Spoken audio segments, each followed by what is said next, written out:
मानवाधिकार के संदर्भ में जो गए बीते 8 दशक हो गए, 82 ईयर्स उसके बाद में, उसमें तो कुछ बदलाव आए नहीं।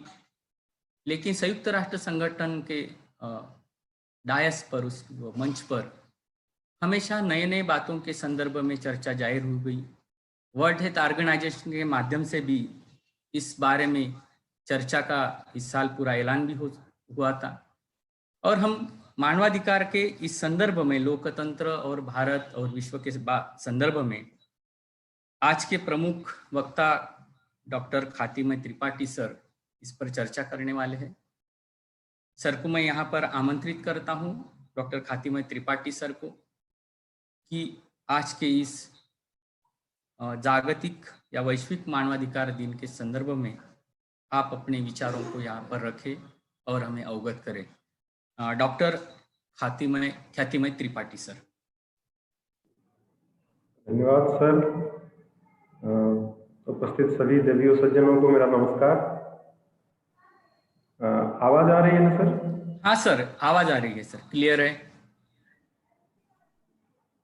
तो आप सभी को पहले आज के जो विश्व मानवाधिकार दिवस के अवसर पर सभी को हार्दिक स्वागत करता हूं, सभी को अभिनंदन है।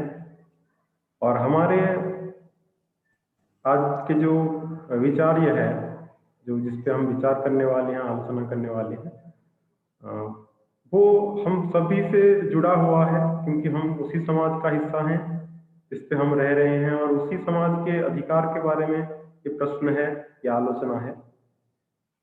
तो जैसा कि हम जानते हैं कि पहले सुंदरवार सर ने भी कहा कि 1948 को जब द्वितीय विश्व युद्ध के बाद द्वितीय विश्व युद्ध में जिस प्रकार से घटनाएं हुई, लाखों करोड़ों लोगों की जान गई, तो उसी के हिसाब से मानव के अधिकार को पुष्टि करने के लिए, उसको सुरक्षित करने के लिए 48 देशों ने पहले एक अभियान प्रारंभ किया और उसमें एक universal declaration of human rights जो है उसका साइन किया गया।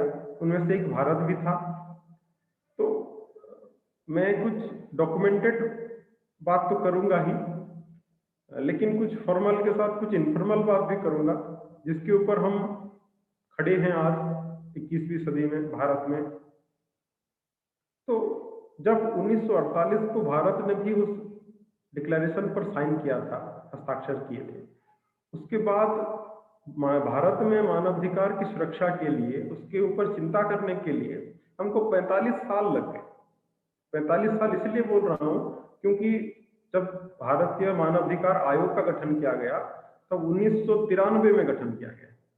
तो उस वक्त 1948 को भी भारत चिंतित था कि जो मानव जाति है, मानव जाति के लिए भी कुछ अधिकार, सभी के लिए कुछ अधिकार होने चाहिए। लेकिन 1993 तक हम किसी आयोग का गठन नहीं कर पाए और 93 के बाद ही गठन हुआ, उसमें कुछ प्रावधान रही। और आज की जो, अगर आज के भारत की बात करें तो देखा जाता है मॉब लिंचिंग की बातें हुई कि बिहार, मुजफ्फरनगर, यूपी के जो देवरिया केसेस हुए, ये बहुत सारे, या फिर आप सोचिए कि जब blue star, operation blue star के बाद जो सिख एंटी सिख दंगे हुए, बाबरी मस्जिद के डिमोलिशन के समय जो हुए, या फिर गोधरा के में जो कांड हुआ, तो ये सभी में एक प्रश्न हमारे जहन पे उभरता है कि हम मानवाधिकार की सुरक्षा कर पा रहे हैं या नहीं, और अगर कर पा रहे हैं तो कितने सक्षम हैं, और अगर असक्षम हैं तो और किस तरह से, किस तरह से हम उस मानवाधिकार को सुरक्षित कर सकते हैं। तो पहले एक बात सामने आती है कि मानवाधिकार है क्या। तो एक साधारण सी बात है, इसमें कोई तत्व नहीं है मेरे ख्याल से, कि मानवाधिकार वो चीज होती है जो प्रकृति से मनुष्य को मिलता है। प्रकृति जिसे मनुष्य को देता है वही मानवाधिकार के अंदर आ जाता है। इसके साथ साथ, प्रकृति के साथ साथ कुछ अधिकार ऐसे भी हैं जो हमको समाज प्रदान करता है। तो ये प्रकृति तो हमको जीवन देता है, आजादी देता है, बराबरी का हिस्सा देता है, सम्मान देता है, इसके साथ-साथ कुछ ऐसे भी एक गरिमामय जीवन जीने का अवसर देता है प्रकृति। इसके साथ-साथ एक हमारे समाज में कुछ राजनीतिक, कुछ आर्थिक, कुछ सांस्कृतिक ये प्रकार के अधिकार भी जुड़े हुए होते हैं। तो जात वर्ण हो, धर्म हो, कोई भी हो, उसके हिसाब से पृथ्वी में किसी भी कोने में कोई भी मानव हो, तो उसके कुछ अधिकार होने चाहिए जो उसको मिलने ही चाहिए। तो अगर भारत की बात देखी जाए, तो भारत में ह्यूमन राइट्स के वायोलेशन, मानवाधिकार के जो वायोलेशन हैं, उसके कई रूप हैं। बहुत तरह के 100 प्रकार के, करीब 100 से ऊपर प्रकार के ह्यूमन राइट वायोलेशन आजकल हम देखने, तो उससे कुछ जरूरी जो हमको आलोचना करनी ही चाहिए, उस कुछ चीजों को मैं दृष्टि में लाना चाहूंगा कि जैसे पहले मान लिया जाए कि जो पुलिस कस्टडी में हो रहा टॉर्चर, राज्य में अगर हम पंजाब के इंस्टीट्यूट ऑफ करेक्शनल एडमिनिस्ट्रेशन को देखें, उस इंस्टीट्यूट के डाटा को हम अगर माने, तो हर दिन हिंदुस्तान में करीब 4 लोग पुलिस कस्टडी में ही मारे जा रहे हैं। जो हिंसा पुलिस के द्वारा ही की जा रही है। वो कस्टडी में मारे जाने वाले लोग क्रिमिनल हैं या नहीं वो अलग बात है, लेकिन पुलिस जो सुरक्षा करता है उसके अंदर लोगों का मारे जाना, हर दिन करीबन 4 मारे जाना, ये बहुत एक बड़ा समस्या सृष्टि करता है। तो न्याय सभी को मिलना चाहिए, ये तो न्याय की बात हो गया, लेकिन पुलिस कस्टडी में किसी का मर जाना, किसी का मार दिए जाना, ये अपने आप में एक बहुत बड़ा सवाल खड़ा कर देता है। और हिंदुस्तान में तकरीबन 50% पुलिस ऐसे हैं जो किसी ना किसी बहाने अपने जो प्रिजनर्स हैं उसके साथ टॉर्चर करते ही हैं, जो रिपोर्ट बता रहा है। तो ये एक बहुत बड़ी समस्या हो गई हमारे मानवाधिकार की रक्षा के बारे में। और धार्मिक हिंसा के बारे में अगर देखा जाए तो ये तो हमसे किसी से भी छुपा नहीं है। अगर 1947 में जब भारत पाकिस्तान के विभाजन का समय अगर देखा जाए, तो उस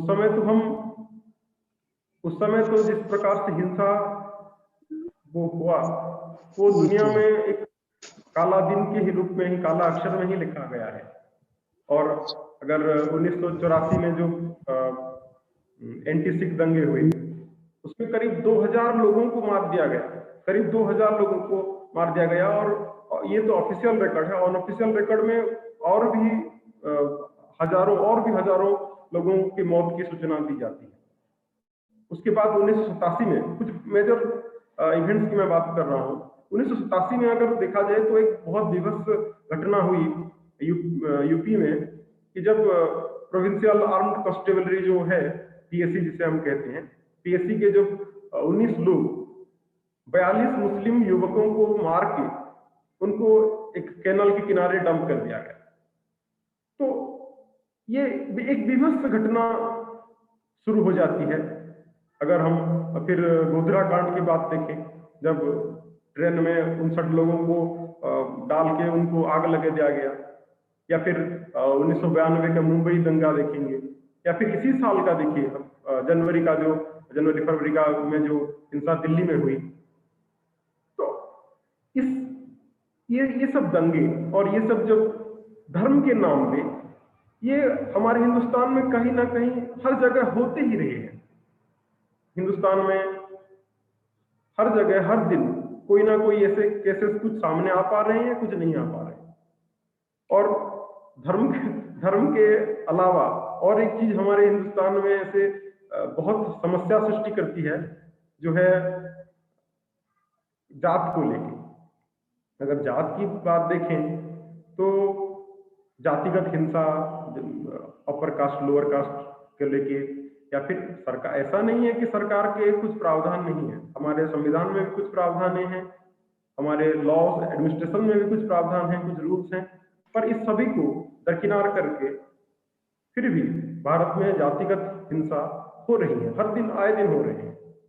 और इसके अलावा अगर एलजीबीटी की बात करें, आजकल हमारे हिंदुस्तान को मैं बहुत दुख के साथ ये कहना चाहता हूँ कि हमारा जो संस्कृति है, भारतीय संस्कृति, ये पृथ्वी के कुछ बड़े-बड़े संस्कृति, उच्चतम संस्कृति में माना जाता है।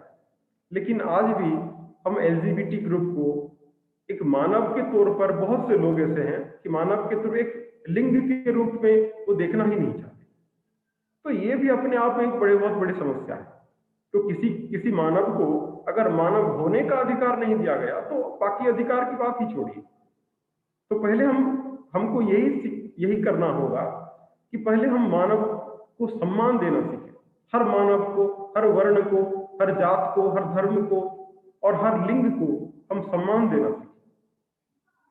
और जब लिंग की बात आती है तो पुरुष महिला की जो डिफरेंसेस हैं और महिलाओं का समस्याओं का अगर देखा जाए, तो भारत में न जाने कितने महिलाओं के संबंधित कितने सारे समस्याएं हैं।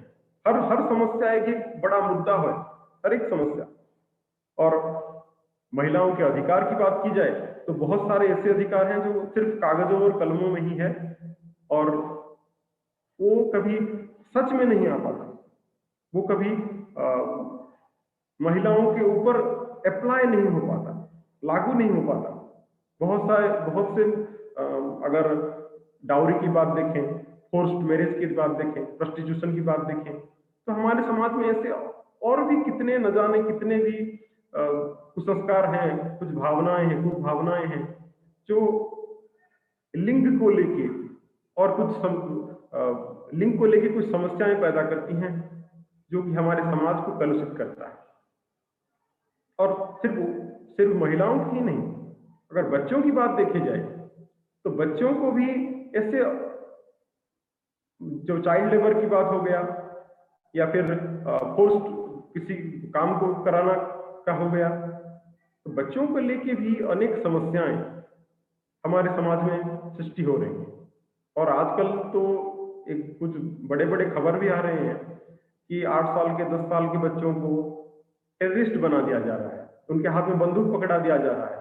जिनके हाथ में कलम होना चाहिए वो AK-47 लेके घूम रहे हैं और वो ये भी नहीं जानते कि वो किसके खिलाफ लड़ रहे हैं और किसके सपक्ष में लड़ रहे हैं। माओइस्ट, बहुत सारे ऐसे भी माओइस्ट बीते कुछ दिनों में पकड़े गए हैं जिनकी उम्र 14 से भी कम है। तो हमारा जो बचपन है, हमारे बच्चों का बचपन उनसे छीना जा रहा है। और अगर शिक्षा की बात देखें, शिक्षा की तरफ आए, तो बच्चों की शिक्षा के लेकर हम चिंतित हैं सिर्फ हमारे कुछ उच्च स्तर पर, लेकिन आए दिन जो बच्चों के जो स्कूल बैग हैं उनका वजन बढ़ता ही जा रहा है। बच्चों का जितना वजन बच्चों का नहीं है, उससे ज्यादा वजन तो उनके बैग का हो गया। तो हम जा कहाँ रहे हैं? आजकल जो बच्चे पढ़ रहे हैं क्लासरूम में, वो डिग्री पाने के बाद वो किसी काम में ही भी लगेगा, इसका कोई गारंटी नहीं है। और अगर अभी का कुछ रिसर्च की बात देखें तो तकरीबन स्कूल में पढ़ाए गए 80 से 90% चीजें उनको बड़े होने पर काम नहीं आती। बस अगर शिक्षक लाइन को छोड़ दिया जाए, टीचिंग लाइन को छोड़ दिया जाए, तो 80-90% जो स्कूल में पढ़ाई गई चीजें वो जीवन में काम नहीं आती। तो हम पढ़ाते क्यों हैं ऐसी चीजें जो कि उनको जीवन में काम ही नहीं आता? तो बच्चों के सिर्फ शारीरिक से ही रूप से ही नहीं, मानसिक रूप से भी शोषण किया जा रहा है। तो इसके ये भी एक बहुत बड़ी समस्या हो जा रही है आजकल भारत में। और इससे थोड़ा अलग एक नए तरह का समस्या भी भारत में आजकल सृष्टि हो रहा है, जो कि है मेल इनह्यूमिलेशन। आजकल पुरुषों पर भी अत्याचार बहुत बढ़ गए हैं। पहले तो अमेरिका इससे पहले था, अमेरिका में बहुत ज्यादा केसेस पुरुष निर्यातित होते हैं। आजकल भारत में भी ऐसे अनेक नए केसेस सामने आ रहे हैं जब पुरुष को निर्यातित किया जा रहा है। और ऐसा नहीं है कि कोई इसके लिए कुछ कानून नहीं है, या फिर कुछ चीजों में कानून है और कुछ चीजों में कानून की जरूरत है, और ज्यादा कानून की जरूरत है। और डिस्क्रिमिनेशन को लेके अलग प्रकार के विभिन्न प्रकार के डिस्क्रिमिनेशन को लेके हो गया, या फिर और एक चीज सामने आ रही है आजकल जो है फ्रीडम ऑफ स्पीच को लेके, फ्रीडम ऑफ एक्सप्रेशन को लेके। भारतीय संविधान हमको अधिकार देता है कि हम अपने जो भी विचार हैं उसको व्यक्त कर सकते हैं, लेकिन उसको लेकर आजकल बहुत बखेड़ा खड़ा हो रहा है। अगर कोई सरकार के खिलाफ कोई दो शब्द बोल दिया तो उसके उसके खिलाफ देशद्रोह का इल्जाम लग जा रहा है। तो इस प्रकार के कुछ भावनात्मक दायरे भी बनाए दिया जा रहा है कि आप ये सोच सकते हैं, ये सोच नहीं सकते, ये बोल सकते हैं, ये बोल नहीं सकते। तो मनुष्य को वाक शक्ति प्रकृति ने दी है और राजनीतिक आलोचना करने के लिए सरकार ने अनुमति दी है, अधिकार दिया है हमारे संविधान ने। पर कुछ लोग, कुछ सत्ता में बैठे लोग इसका भी दुरुपयोग कर रहे हैं। तो इसके हिसाब से भी मनुष्य के अधिकार का भी हनन हो रहा है। कहीं ना कहीं ये भी एक बहुत बड़ी समस्या आजकल भारत में सृष्टि हो रही है। और एक बात मैं हमेशा इस पे गौर करता हूँ कि जो ट्राइबल पीपल है, जो इंडिजिनस पीपल हैं, आप नॉर्थ ईस्ट को ले लीजिए, साउथ इंडिया को ले लीजिए, पूर्वी भारत के कुछ राज्यों को ले लीजिए, जहाँ पे ट्राइबल्स लोग बहुत ज्यादा हैं, इंडिजिनस पीपल बहुत ज्यादा हैं। वहां पे भी हम क्या कर रहे हैं, उनको अपने संस्कृति में हम उनको ढालना चाहते हैं। हम नॉर्थ ईस्ट में बहुत सारे ऐसे केसेस आजकल सामने आ रहे हैं कि लोग जाके उनको मॉडर्न चीजें सिखाने की कोशिश कर रहे हैं। मॉडर्न चीजें सिखाने की कोशिश करना कुछ गलत नहीं है, लेकिन ये उस तरह की बात हो गई जब अंग्रेज भारत में आए और वो लोग अंग्रेजों ने बोला कि हिंदुस्तानी लोग बहुत पिछड़े हैं, ये आधुनिकता नहीं जानते, हम उनको आधुनिकता सिखाएंगे। और वो पाश्चात्य सभ्यता को आधुनिकता के नाम पे हमको सिखा के चले गए। और वही गलती हम दोबारा कर रहे हैं हमारे ट्राइबल्स लोगों के ऊपर। तो उनको एडवांस होने की जरूरत नहीं है, मॉडर्न होने की जरूरत नहीं है, वो खुद ही धीरे धीरे मॉडर्नाइज होंगे। हम क्या कर रहे हैं, मॉडर्नाइज के नाम पे अपनी ही संस्कृति उन पे ढाल रहे हैं। उन लोगों का अलग भाषा है, अलग धर्म है, अलग विश्वास है, अलग कल्चर है, अलग संस्कृति उनका अलग है, उनका पहनावा, खाना पीना, वो सब अलग है। तो हम अपना खाना पीना, अपना पहनावा, अपना थॉट्स, अपना आइडियोलॉजी उनके ऊपर क्यों डालें? वो भी कहीं ना कहीं मेरे हिसाब से वो भी मानव हैं, उनके भी कुछ अधिकार हैं, और हर मानव का ये अधिकार होना चाहिए कि वो अपने संस्कृति, अपने विश्वास को वो बजाय रखे, उसको चलाए। तो ये सब जब सामने आता है, ये सब बात सामने आता है, इसके अलावा और एक चीजों पर हम बहुत जल्दी भूल जाते हैं, जो कि है जो हमारे जो दिव्यांग हैं, हमारे जो दिव्यांग लोग हैं, उनके भी अधिकारों पर हम कहीं ना कहीं थोड़ा बहुत गलत कर ही रहे हैं। हम कहते हैं दिव्यांग सभी क्षेत्र में सक्षम हैं, सभी कर सकते हैं, ठीक है, पर वो अप्लाई नहीं हो पाता। आप मैं एक छोटा उदाहरण देना चाहूंगा। अब हर किसी सरकारी ऑफिस में आजकल आप किसी भी सरकारी कार्यालय में आप जाओगे, देखोगे दिव्यांगों के लिए अलग रास्ता बना हुआ है, उनके चढ़ने उतरने के लिए अलग शौचालय बना दिया गया है उनके लिए, ठीक है, उनके लिए वो जरूरी है। लेकिन वो सब बहुत, किसी भी कार्यालय में चले जाइए, वो रास्ता जाम हुआ पड़ा होगा, बंद हुआ पड़ा होगा, उस रास्ते में कुछ रखा हुआ पड़ा होगा, उसमें कुछ रख दिया गया होगा, उनका टॉयलेट में ताला लगा दिया गया होगा। ये सब चीजें हम प्रैक्टिकल हमारे दैनंदिन जीवन में हम देखते हैं, लेकिन इस पर गौर नहीं करते कभी। तो ये भी इनडायरेक्टली, परोक्ष रूप से ये भी कहीं ना कहीं एक बहुत बड़ा समस्या है अपने आप में, जिसके ऊपर सरकार की नहीं हमारी दृष्टि पड़नी चाहिए। और सरकार की दृष्टि तो है ही, अगर सरकार दृष्टि देने के लिए ही एनएचआरसी का गठन किया गया, जब राष्ट्रीय मानवाधिकार आयोग का गठन किया गया, उसमें कुछ प्रावधान भी रखे गए कि हर प्रदेश में, हर राज्य में भी मानवाधिकार कमीशन, मानवाधिकार आयोग का गठन किया जाएगा। उसमें कुछ आर्टिकल्स, उसमें कुछ लॉस रखे गए, उसमें कुछ प्रोविजंस रखे गए, लेकिन जो जातीय स्तर पर राष्ट्रीय मानवाधिकार आयोग पर उसको बहुत सारी क्षमताएं दी गई। उसको कहा गया कि ये highest court of protection of human right है, ये हाईएस्ट, ये सबसे ह्यूमन राइट के लिए सबसे बड़ा आयोग है, ऐसा उसको क्षमता दिया गया। यहाँ तक कि उसको ह्यूमन राइट्स का लोकपाल तक उसको घोषित कर दिया गया। और जो सुप्रीम कोर्ट के जो chief justice ex chief justice होते हैं, उनको उनका अध्यक्ष बना दिया गया, वो अध्यक्ष होते ही हैं। तो ये भारत में जब काम करता है तो राष्ट्रीय मानवाधिकार आयोग देखने को मिलता है कि भारत में मानवाधिकार का जो स्थिति है वो बहुत चैलेंजिंग है, बहुत बहुत कॉम्प्लिकेटेड है। क्यों?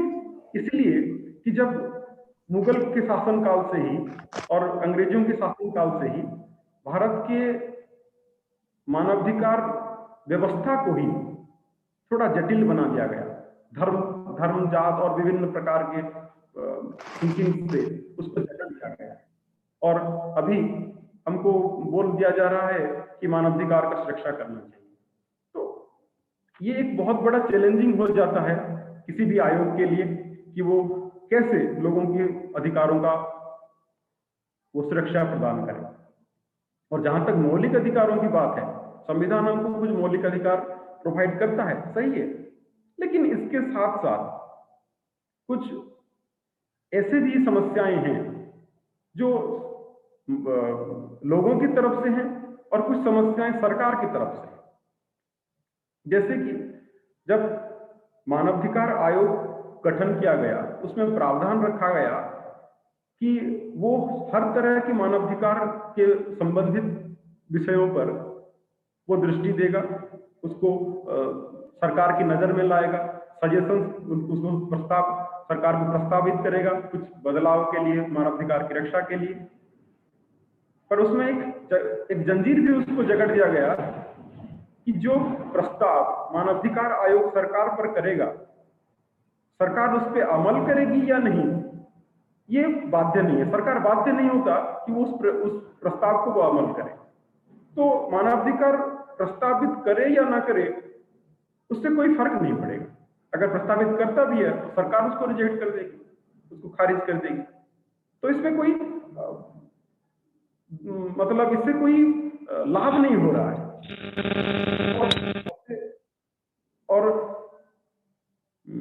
और भी कुछ क्षमताएं जो मानवाधिकार आयोग को दिए गए हैं, उसको बहुत सीमित कर दिए गए हैं। जैसे कि आप मान लीजिए कि कोई इंसिडेंट होता है, कोई घटना होती है, तो कोई घटना होती है और उसके 1 साल बाद उसको रिपोर्ट करने आप ह्यूमन राइट कमीशन पे जाओगे, तो ह्यूमन राइट कमीशन के पास अधिकार ही नहीं है कि वो 1 साल के बाद उस केस को दर्ज करे। तो और भी है कि ह्यूमन राइट कमीशन में, मानवाधिकार आयोग में कुछ वो बहुत सारे पोस्ट वैकेंट हैं, या फिर रिसोर्सेज जो हैं वो भी इनसफिशिएंट हैं, या फिर लोगों के पास अवेयरनेस की कमी है, लोग जानते ही नहीं। बहुत सारे लोग हिंदुस्तान के कोने कोने में ऐसे बहुत से लोग हैं जो इसके बारे में जानते ही नहीं कि उनका अधिकार क्या है, उनको क्या मिलना चाहिए, उनको क्या अधिकार सरकार दे रही है। और या फिर ये भी एक समस्या बन गई है कि बहुत सारे कंप्लेंट्स आ रहे हैं या फिर बहुत कम कंप्लेन आ रहे हैं। ऐसे कुछ कंप्लेंट्स ऐसे भी हैं जिसको दबाया जा रहा है, उस राजनीतिक चापों से उसको दबाया जा रहा है। और सबसे दुख की बात तो ये है कि हमारा जो मानवाधिकार आयोग तब जगता है जब कोई घटना हो चुका हो, बहुत लोगों को मार दिया गया हो, कहीं पे कुछ दुष्कर्म हो गया हो, कहीं पे कुछ हत्या हो गया हो। जब मानवाधिकार का हनन हो चुका हो, तभी कुछ घटनाएं, बहुत बड़ी घटनाएं कुछ हो गया हो, मीडिया में उसको हाईलाइट कर दिया गया हो, उसके बाद ही ह्यूमन राइट कमीशन का नींद खुलता है और वो सक्रिय होता है, लेकिन उससे कुछ फर्क भी नहीं पड़ता। सबसे दुख की बात और भी एक है कि ह्यूमन राइट कमीशन कंपेंसेशन तो दे सकता है, जो विक्टिम है उसको कंपेंसेशन तो दे सकता है, लेकिन उसके वो क्राइम करने के जो क्रिमिनल्स हैं उनके खिलाफ कुछ नहीं कर सकता। तो अगर आयोग लोगों को कंपेंसेशन दे सकता है लेकिन क्रिमिनल्स के खिलाफ कुछ कर नहीं सकता, तो हम लोगों ने उस कमीशन को अधिकार क्या दिए हैं? ये भी अपने आप में एक बहुत बड़ी परेशानी सृष्टि हो जाती है। और आए दिन जो भी बड़े बड़े केसेस हो रहे हैं हमारे हिंदुस्तान में, वो भी एक वो भी जब मीडिया में हाईलाइट होगा तभी हम लोगों के पास पहुंचता है। आजकल ऐसे हो गए हैं कि हम टीवी न्यूज को फोकस ना करके मोबाइल पे फोकस कर रहे हैं। मोबाइल में न्यूज मिल रहा है, हमें व्हाट्सएप फेसबुक से मिल रहा है, तो व्हाट्सएप फेसबुक से जो भी जानकारी हमको मिल रहा है हम मान ले रहे हैं कि ये सही है, और हमारा जो मुहिम है वो भी उन फेसबुक व्हाट्सएप में ही सीमित होकर रह गया है। हम फेसबुक व्हाट्सएप पे ही दुख जाहिर करते हैं, फेसबुक व्हाट्सएप पे ही हम आंदोलन शुरू करते हैं। ऐसा नहीं है कि आंदोलन सक्सेसफुल नहीं होता, बहुत सारे ऐसे आंदोलन भी हैं जो फेसबुक व्हाट्सएप से शुरू होके, मोबाइल से शुरू होके बहुत बड़े आंदोलन के रूप में चले हैं, पहले भी चले हैं। तो पर ये एक आंदोलन समाज के स्तर पे नहीं है, ये उद्योग के स्तर पे है। तो ऐसे बहुत सारे समस्याएं हमारे समाज में हैं, और इससे एक सवाल हमेशा खड़ा होता है कि समस्याएं तो इतनी हैं, उसका समाधान क्या है? तो समाधान समाधान है, हर समस्या का समाधान होता है, और यहां भी एक समस्या का समाधान है। और सबसे पहला जो है वो है जागरूकता। लोगों को जागरूक होना पड़ेगा, उसके साथ साथ सरकार को जागरूक होना पड़ेगा। ऐसा क्यों? ऐसा मैं इसलिए कह रहा हूं कि सिर्फ सरकार ही कुछ नहीं करती, हम भी कुछ नहीं करते। सरकार की तो गलतियां हैं ही। सरकार तो नेग्लेक्ट करता है, अनदेखा कर देता है बहुत सारी समस्याओं को, या फिर राजनीतिक दबावों से उसको मिटा दिया जाता है, उसको दबा दिया जाता है। कुछ घटनाओं को, ऐसे कुछ घटनाएं हैं जो लोगों के सामने आ ही नहीं पाती, क्योंकि सरकार की तरफ से प्रेशराइज होता है, पॉलिटिकल पार्टी, पॉलिटिकल लीडर्स के थ्रू प्रेशराइज होता है कि वो लोगों को दिखाया ही ना जाए, वो टीवी पर ही ना आए, वो न्यूज मीडिया पर ना आए। तो लोग अवेयरनेस की, जागरूकता की जरूरत लोगों को भी है, सरकार को भी है। लोगों को इसलिए जरूरत है कि वो पहले अपने अधिकार को जाने, अधिकार को पहचाने कि उन्हें क्या मिलना चाहिए, उन्हें क्या सरकार ने प्रदान किया है, क्या समाज ने प्रदान किया है, क्या प्रकृति ने प्रदान किया है। और सरकार को भी ये जागरूक होना चाहिए कि लोगों को अधिकार, उसका कर्तव्य है कि लोगों को वो अच्छा फैसिलिटी प्रोवाइड करे, अच्छा सुविधा प्रदान करे, उनको सुरक्षा प्रदान करे। इसके अलावा सरकार को क्या करना होगा? सरकार को आइन, जो हमारा जो कानून व्यवस्था है, उसके सुधार करना। हर लोगों के लिए सिर्फ कानून बना देने से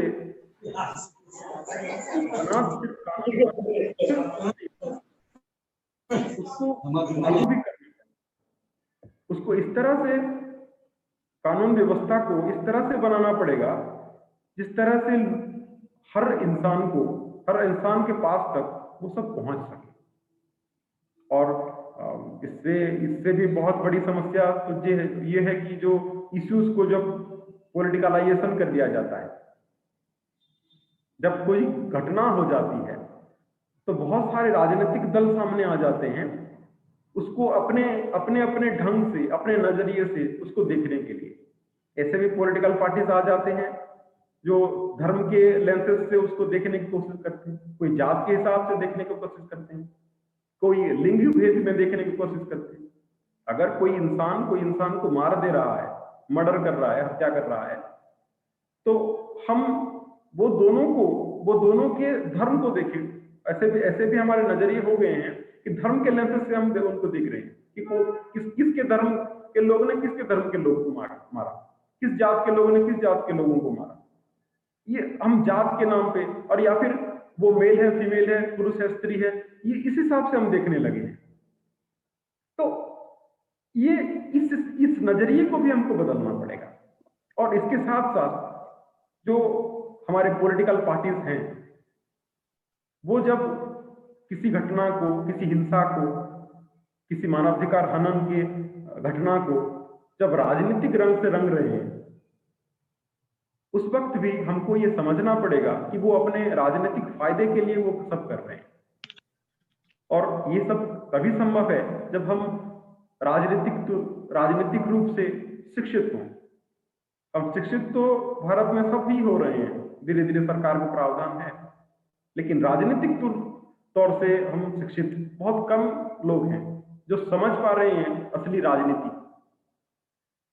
तो ये भी जरूरत है। और भी अधिकार का हनन हो रहा है कोर्ट के द्वारा। हमारा जो न्याय व्यवस्था है, न्याय व्यवस्था के द्वारा भी अधिकारों का हनन हो रहा है।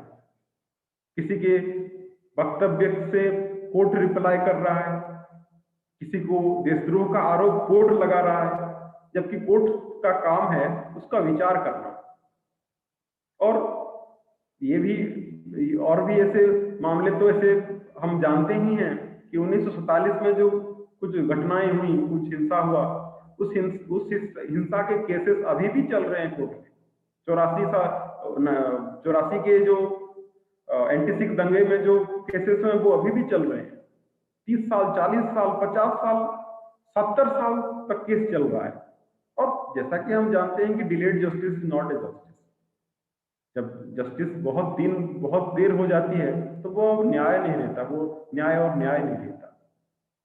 तो इस हिसाब से हमको कुछ अलग सोचने की जरूरत है। हमारे जुडिशियल सिस्टम को, हमारे न्याय व्यवस्था को और त्वरान्वित करने की जरूरत है।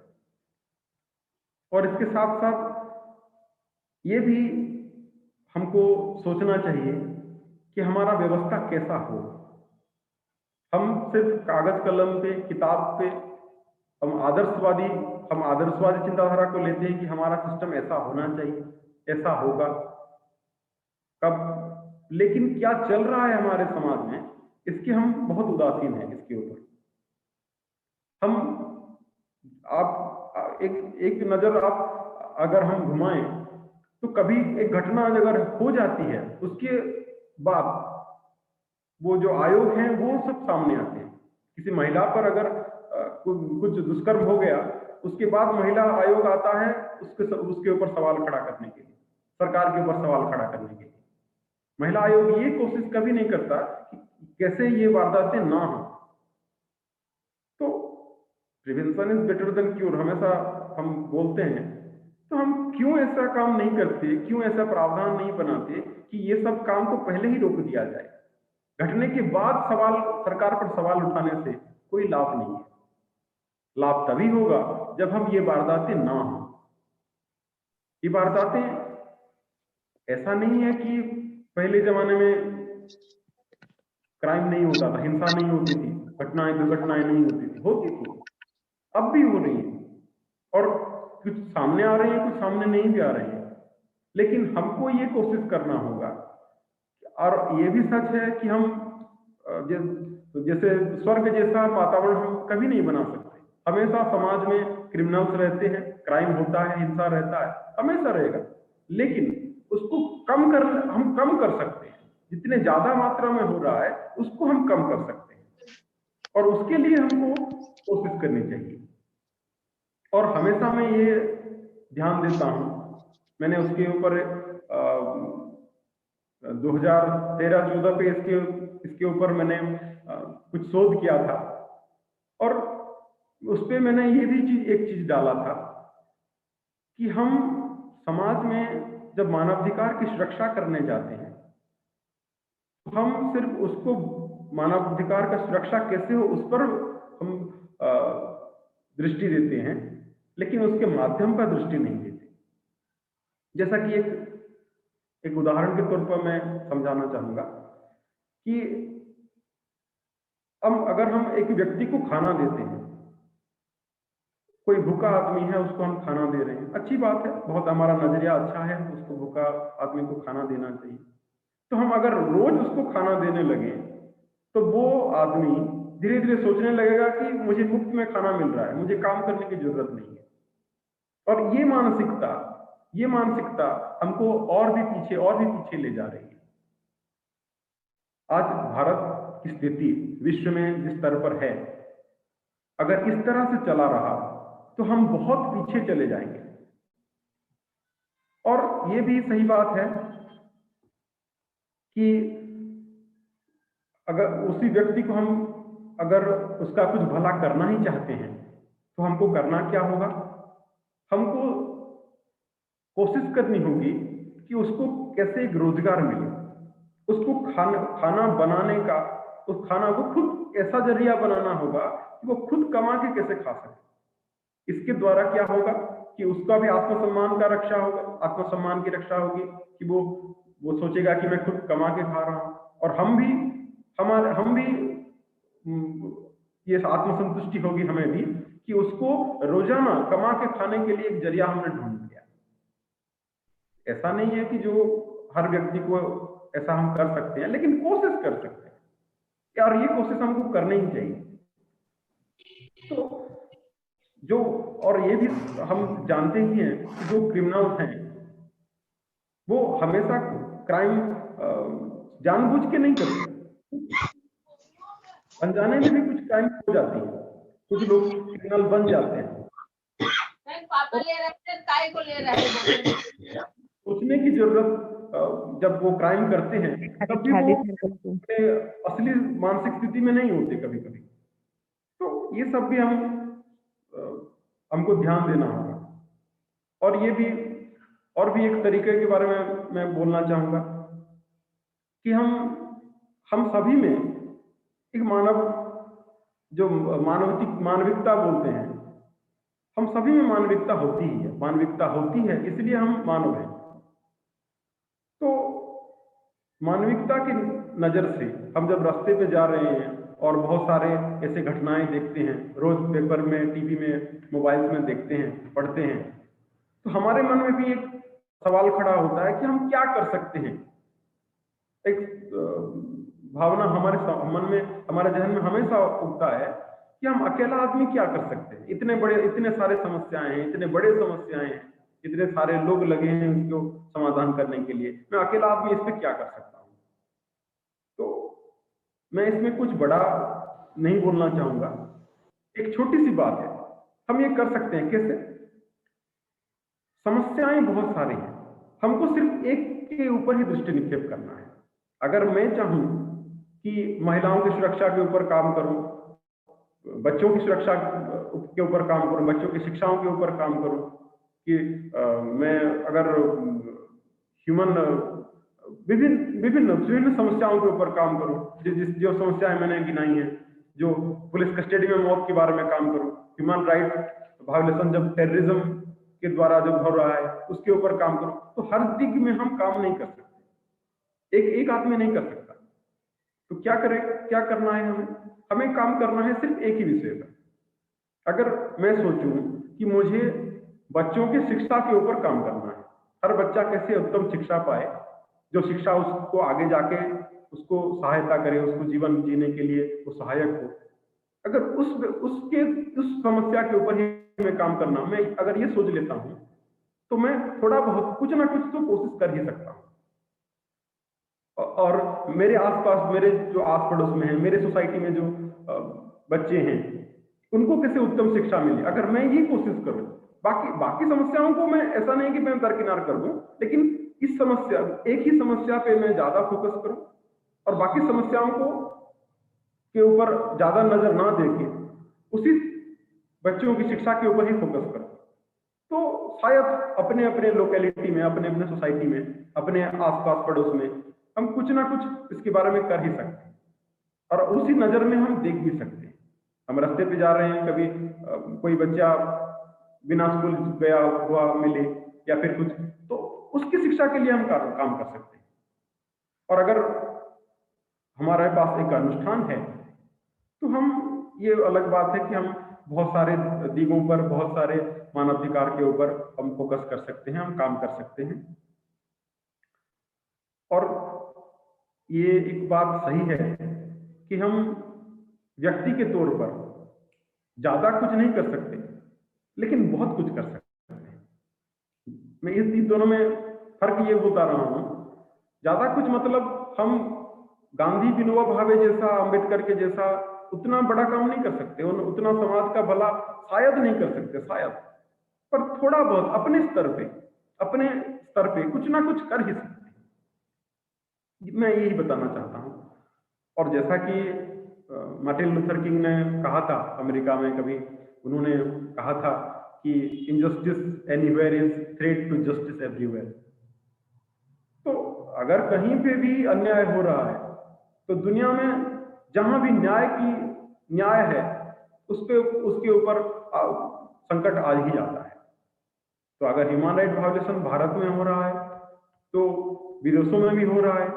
कुछ दिन पहले अमेरिका में जो घटनाएं हुई, फ्रांस में जो घटनाएं हो रही है, जर्मनी में जो घटनाएं हो रही हैं, आर्मेनिया के घटना हम रोज अखबारों में देख ही रहे हैं। आर्मेनिया की घटना इराक और जो इराक का है, इजराइल पैलेस्टाइन का है, दुनिया भर में मानवाधिकार का हनन हो ही रहा है। तो इसके ऊपर हम कर ये सकते हैं कि अपने स्तर पे अपने हिसाब से कुछ अच्छे मकसद रख के अच्छे तरीकों से हम काम कर सकते हैं। और सबसे ज्यादा हमें फोकस करने की जरूरत है खुद के राजनीतिक ज्ञान पर। मैं इसलिए ये कह रहा हूं कि मैंने अभी कुछ देर पहले ही कहा था कि हमारे राजनीतिक ज्ञान बहुत लोगों के पास राजनीतिक ज्ञान बहुत कम है, कि वो समझ नहीं पाते कि किस चीज का राजनीतिकरण कर दिया जा रहा है और किस चीज का नहीं। तो जो पॉलिटिकल पार्टी के लीडर होते हैं, हमारे राजनीतिक दल के जो नेताएं होते हैं, वो क्या करते हैं, कोई ना कोई इशू को वो बड़ा करके उछालते हैं। आज दुनिया में आए दिन घटनाएं हो रही हैं, क्राइम्स हो रही हैं, लेकिन उसका जब राजनीतिकरण कर दिया जा रहा है, हम उसी राजनीतिकरण के उनके बहकावे, उन नेताओं के बहकावे में आ जाते हैं और किसी पॉलिटिकल पार्टी को अंधाधुंध सपोर्ट कर देते हैं, कभी इसके अगेंस्ट भी बोल देते हैं। तो ये सबको हमको कंट्रोल करना पड़ेगा। और भी एक चीज है, जब गणमाध्यम की बात आती है, तो गणमाध्यम की बात अगर आती है तो हम आगमन की किसी पर यकीन कर लेते हैं, किसी पर यकीन नहीं करते। ये बहुत सारे ऐसे चीजें हैं। तो ये सब जानने के लिए हमको करना क्या होगा, हमको राजनीतिक तौर से हमको शिक्षित होना पड़ेगा, हमको राजनीति को समझना पड़ेगा। और अगर हम राजनीति को समझ पाए, तभी हम जागरूक हो सकते हैं और तभी हम मानव अधिकार के सुरक्षा करने के लिए कुछ सोच सकते हैं। जैसा कि कुछ देर पहले सर ने कहा कि 21वीं सदी में कुछ बदलाव की जरूरत है। मैं इस पे पूरी तरह से सहमत हूं। 1947 में जब भारत के लोगों को जिन अधिकारों की जरूरत थी, आज उन अधिकारों के साथ साथ कुछ और भी अधिकार की आवश्यकता है। जब संविधान लिखा गया तब बहुत सारे अधिकार दिए गए, उसके साथ साथ और भी कुछ अधिकार हमको देने की जरूरत अभी भी है। समाज परिवर्तनशील है, हमेशा परिवर्तन ही हो रहा है। तो इस परिवर्तन के साथ साथ हमको क्या करना होगा, समाज के हर हिस्से को हमको कैसे उन्नत न्याय मिले, समानता मिले, डिग्निटी, उनका आत्मसम्मान मिले, समान प्रकार से सुविधा सहयोग मिले, उसके ऊपर कोशिश करना होगा, हमारे बच्चों के ऊपर कोशिश करना होगा। और सबसे ज्यादा मैं हमेशा ये बात बहुत बार दोहराता हूँ, हमेशा हर सभा में ये मैं उपस्थापित करता हूँ कि हमारे युवा वर्ग है, हमेशा नेताओं को आपने कहते सुना होगा कि आज का शिशु कल का नागरिक है, कल का भविष्य है, देश का भविष्य है। अगर शिशु इस देश का भविष्य है, तो मैं कहूंगा कि युवा इस देश का वर्तमान है। इस देश का वर्तमान बुढ़ापे में नहीं है, इस देश का वर्तमान युवा वर्ग में है। देश का 70% युवा है और युवा के पास बहुत कम क्षमताएं हैं, जबकि उसका कार्य करने की क्षमता, कार्य करने की शक्ति बहुत ज्यादा है, लेकिन उनके पास सुयोग उतना नहीं है जितना होना चाहिए। हमारे देश के युवा बहुत कुछ बदल सकते हैं देश में। और एक बात मैं कहकर अपनी वक्तव्य समापन करूंगा कि जब हम मानवाधिकार की बात करते हैं हमेशा हम बड़े स्तर पर बात करते हैं। कुछ छोटी छोटी चीजें हैं, जैसे कि हो गया कि पहले जमाने में लोगों को जरूरत थी जो खाद्य वस्त्र वासगृह ये सब की आवश्यकता थी। उसके साथ साथ आजकल हमें बहुत सारे राजनीतिक अधिकारों की भी जरूरत है, जो राजनीतिक अधिकार सरकार देती है या नहीं भी देती है। और हमको ये भी करना पड़ेगा कि हमको आवाज उठानी पड़ेगी, किसी ना किसी को तो हमको कदम बढ़ाना ही पड़ेगा। कोई भी समस्या हो, छोटे आप हमारे नजर में जो भी समस्याएं आ रही हैं, उसके खिलाफ हमको आवाज उठाना पड़ेगा, उसके खिलाफ हमको कदम उठाना ही पड़ेगा। कुछ दिनों पहले एक वीडियो बहुत वायरल हुआ था सारे दुनिया में कि कुछ गांव के लोग एक बच्चे को मार रहे थे, बुरी तरह से मार रहे थे, और एक कैमरामैन, एक मीडिया रिपोर्टर उसका रिपोर्टिंग कर रहा था, लाइव टेलीकास्ट कर रहा था, उसका वीडियो बना रहा था। ये सही बात है कि मीडिया का काम है लोगों तक पहुंचाना। इसके साथ साथ अगर एक मनुष्य के तौर पर उसका भी ये जिम्मेदारी बन जाता है कि उन लोगों के खिलाफ, अगर वो उसी वक्त कुछ नहीं कर सकता, उसके अगर कुछ मजबूरियां हैं, वो उसी वक्त कुछ नहीं कर सकता, पर उन लोगों को आइडेंटिफाई करके पुलिस में रिपोर्ट करने की एक मनुष्य के तौर पर, एक जर्नलिस्ट बाद में वो है, एक पहले एक मनुष्य है, तो मनुष्य के तौर पर उसको कुछ करना ही चाहिए। उसको उसको उन लोगों के खिलाफ उनका पहचान करा के वो पुलिस को देना चाहिए। तो ये मैं एक छोटा सा उदाहरण ही दे रहा हूं। इसके साथ साथ ये भी है कि एक रिपोर्टर का काम है रिपोर्ट करना, कुछ संवाद को लोगों तक पहुंचाना, और वो हमेशा किसी के पक्ष में नहीं होना चाहिए। किसी के पक्ष में या विपक्ष में कभी भी कोई मीडिया नहीं होता, या नहीं होना चाहिए। यही होना चाहिए, ये उसका हम एक रिपोर्टर हैं, इसका मतलब ये नहीं है कि हम किसी के व्यक्तिगत अधिकार का, व्यक्तिगत चरित्र हनन करें या फिर कुछ उनके खिलाफ कुछ बोलें। बस हमारा काम है कि हम लोगों तक खबर पहुंचाएं, और सही तरीके से पहुंचाएं, किसी के पक्ष या विपक्ष में नहीं। और 21वीं सदी में ये सबसे जरूरी बात है कि हमारे पास जो सुविधाएं हैं, हमारे पास जो संचार की व्यवस्था की सुविधाएं हैं, उसको हम और मजबूत करें, और उसको मानव के अधिकार का सुरक्षा करने के लिए लगाएं, ना कि हनन करने के लिए। हमारे पास जो प्रजुक्ति विद्या है, जो टेक्नोलॉजी है, उसको हम मनुष्य के उन्नति के तौर पे लगाएं। अगर हमारा यान मंगल पे पहुंच रहा है, चंद्र पे पहुंच रहा है, तो ये इसमें समाज का हित निहित छुपा हुआ है, इसमें समाज का हित निहित है।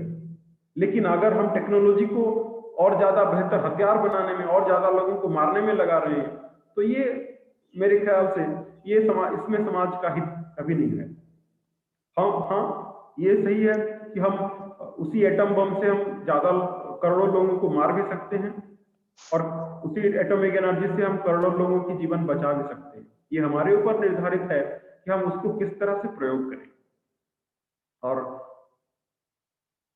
अगर युद्ध की बात करें, ऐसा हमेशा ही होता है कि हम किसी के खिलाफ भड़क जाते हैं, किसी देश के खिलाफ भड़क जाते हैं, और बोलते हैं कि युद्ध होना चाहिए, किसी को मार देना चाहिए, किसी को ये कर देना चाहिए। तो हमेशा हिंसा, हमेशा युद्ध की जरूरत नहीं होती। कभी शांति के लिए भी युद्ध किया जा सकता है। शांति के लिए युद्ध इसीलिए जरूरत है कि हमारे संस्कृति में भी न्याय पाने के लिए युद्ध का वर्णन है, धर्मशास्त्रों में भी न्याय पाने के लिए युद्ध का वर्णन है। लेकिन 21वीं सदी में उस युद्ध को उसी हिसाब से ढाला नहीं जा सकता। पहले जमाने में युद्ध होता था, बहुत ट्रेडिशनल वे में युद्ध होता था, बहुत कम लोग मरते थे। आजकल एक ही सेकंड में लाखों पृथ्वी का ध्वंस भी हो सकता है। तो युद्ध अभी 21वीं सदी में हमें हमेशा युद्ध की जरूरत नहीं है। हमको कुछ राजनीतिक स्तर पर हमको बातचीत करनी चाहिए, और ऐसी बातचीत जिसपे दूसरों का नुकसान ना हो। मैं इसीलिए कह रहा हूं कि एक चीज ये भी है कि दो देश के नेता बात करते हैं, दो राजनीतिक नेता बात करते हैं और उनमें अगर अनबन हुआ, उनमें अगर उनकी बातचीत अगर फेल्योर हो गया, तो युद्ध होता है, दो देशों में युद्ध होता है, और युद्ध में वो नेता नहीं मरते, जवान मरते हैं, लोगों का हानि होता है, साधारण लोग मरते हैं। तो जब हम लोग अपने अधिकार, अपने राजनीतिक चिंताधारा, अपने राजनीतिक विचार को उस नेता के ऊपर दे रहे हैं, उसकी जिम्मेदारी दे रहे हैं, तो हमको ये भी सोचना चाहिए कि वो उसका नजरिया कैसा है, उसका दृष्टिकोण कैसा है, वो किस लेंसेज से वो देखता है। तो बस यही कुछ बातें हैं। वैसे तो मानवाधिकार के बारे में चर्चा बहुत समय तक किया जा सकता है, घंटों किया जा सकता है, पर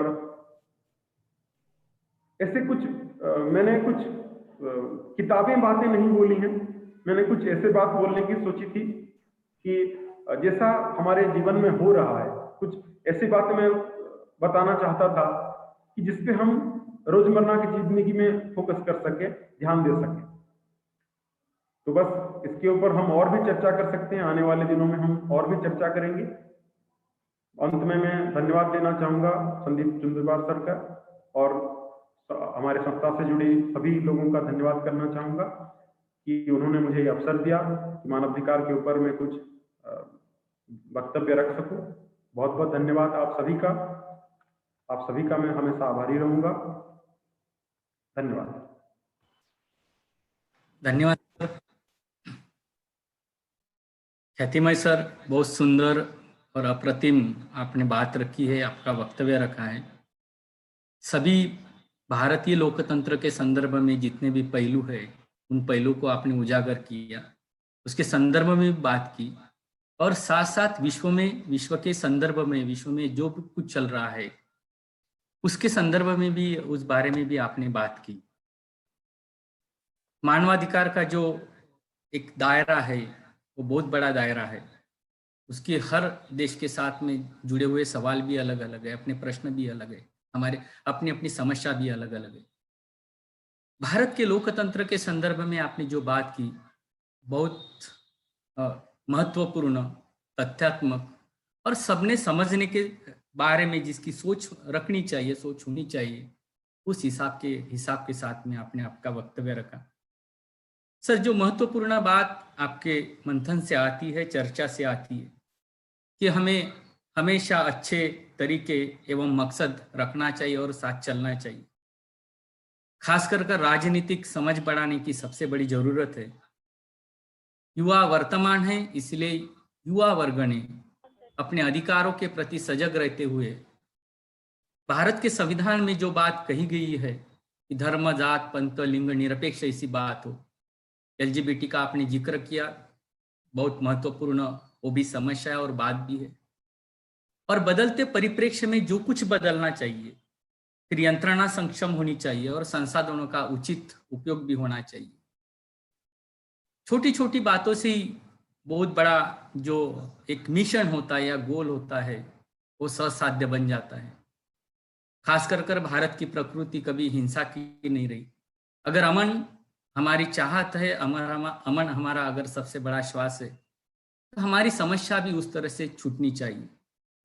एक कोट करके आपने जो बात रखी, उस बात के साथ में मैं रुकना चाहता हूँ। भारत के मानवाधिकार आयोग के माननीय माजी अध्यक्ष जयेश वर्मा जी ने कहा था कि भारत में मानवीय हकों को अगर हमें मजबूत करना है तो राजनीतिक हस्तक्षेप कम से कम हो। हम जब भी आज मानवाधिकार कार्यालय को अगर मिलते हैं, यहाँ वहाँ विजिट करते हैं स्टडी टूर के माध्यम से, तो सिर्फ बातों में, उनके ही बातों में यही बात आती है कि हमें अलग अधिकार नहीं है। सुप्रीम कोर्ट अपना एक अलग, एक जो कानून की संस्था बनी है, उसके ऊपर काम करता है, और इसीलिए हम सिर्फ सिफारिश कर सकते, हम न्याय नहीं दे सकते। अपनी जो एक मर्यादा होती है आयोग की, उनकी वो मर्यादा भी हमें समझ में आती है। सर, आज बहुत सुंदर तरीके से रोजमर्रा के जो हमारे सही मायने में जो देखा जाए तो जो उदाहरण होते, उदाहरणों को आपने प्रस्तुत किया, और उस माध्यम से इस विचारों को स्पष्ट आपने जो किया, वो हमारे लिए बहुत महत्वपूर्ण है। बहुत बहुत हम धन्यवाद भी है, आभारी है महाविद्यालय की तरफ से और हमारे संस्था की तरफ से। एक अच्छा वक्तव्य, एक अच्छा व्याख्यान आपके माध्यम से हमारे बच्चों तक पूछा है, यह हमारे लिए सबसे बड़ी और महत्वपूर्ण बात है।